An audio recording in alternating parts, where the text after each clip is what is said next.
ishdan charchab kelgan odamni uyga kirgizmaslik. Kakta. Homilador nima bo'pti? Toksikoz bo'pti. Toksikozni hozir qaynanalar olib kelganda, endi bir tarafdan bilmadim, yoshim katta bo'lganligi uchunmi, kim negativ yozadi, unisini bilmayman.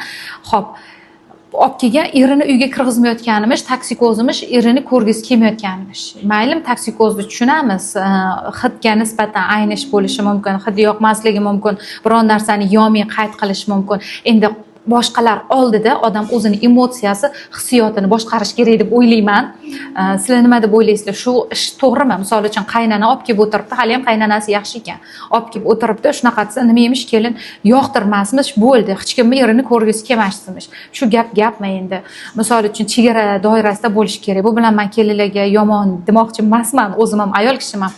Chegara doirasida toksikozlar bo'linglar deyman-da. Siz ham shunaqa emasmisiz? Siz ham telefon? Yo'q. Uyga kirgizmay o'tirmayapsiz? Ishxonada ko'chaga chiqib ketgandim, o'sha payt qilsan dedilar. Nimaga qilsan? Telefon qilsangiz, telefon qilsan dedilar. Yo'q, telefon qildim-da, oradan 2 soat o'tdi, olmadilar, yana qildim. Ko'chaga ish bilan chiqib ketganimda qilsan. Siz jahl qildingiz.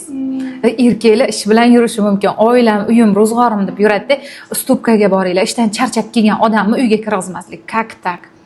Men tushunmadim buni deydi.